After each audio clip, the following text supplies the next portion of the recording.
Merci Madame la Présidente, Madame la Ministre, Madame la Rapporteure, mes chers collègues.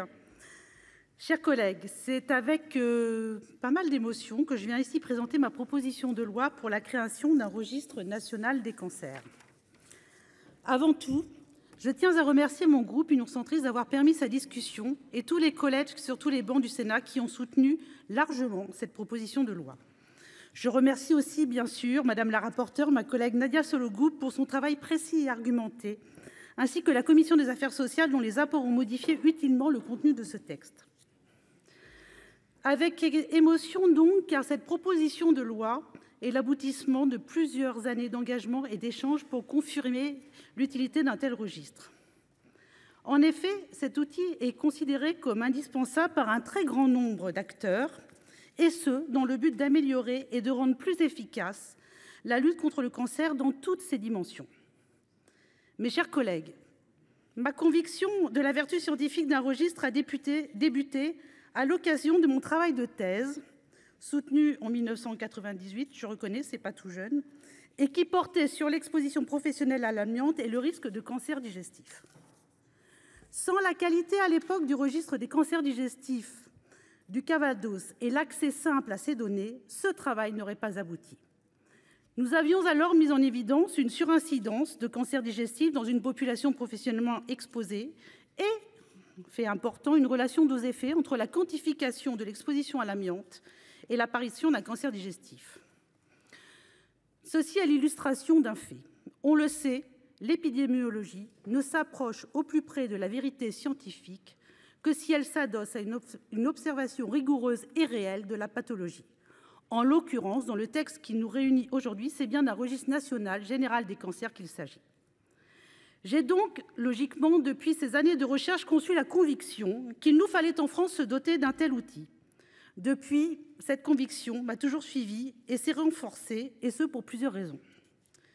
Tout d'abord, que ce soit les constants progrès diagnostiques, la nécessité d'améliorer sans cesse le dépistage et la prévention, les besoins d'identifier les nouveaux facteurs de risque émergents dans un environnement changeant où les expositions à des facteurs exogènes sont nombreux, liés à l'évolution rapide de notre mode de vie, et bien sûr la révolution thérapeutique qui avance si rapidement, tous ces sujets sont autant de défis qui méritent que nous nous saisissions de ce registre national. Car l'accès rapide à une donnée fiable, éprouvée et rigoureuse est essentiel pour apporter suivi et la bonne réponse. Mais aussi, c'est de la société elle-même qu'est venu un mouvement à la fois de soutien et de souhait que ce registre soit constitué. Chercheurs, médecins et professeurs, sociétés savantes, associations de patients comme France Asso Santé, la Ligue nationale contre le cancer, encore tout récemment, qui vient de me confirmer son soutien, les réseaux des registres de cancer Francim. La volonté est là que ce texte aboutisse. J'en profite ici pour vous témoigner parmi ces soutiens de celui du professeur Guillot, efficace et constant, auteur d'un rapport adopté en décembre 2021 par l'Académie de médecine et qui accompagne de façon nette la nécessité d'un registre national des cancers. J'ai, grâce à lui, pu assister à de nombreuses auditions ayant constitué la base de ce rapport et qui ont bien sûr alimenté ce travail législatif tout récent. C'est donc logiquement à l'issue d'un cheminement long et motivant que cette proposition de loi arrive aujourd'hui en examen au Sénat.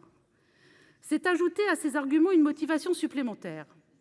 Parce que la révolution numérique permet aux données de santé de connaître un développement certain et que la promesse de l'intelligence artificielle laisse envisager des perspectives nouvelles, nul ne peut ignorer à la fois la nécessité d'un contrôle public ferme et exclusif du recueil et de l'usage de ces données, qui sont intimes et pourtant alimentent de nombreux appétits, allant de la manipulation des données parfois excessives, non encadrées, très scientifiques, aux usages y compris à des fins mercantiles ou commerciales.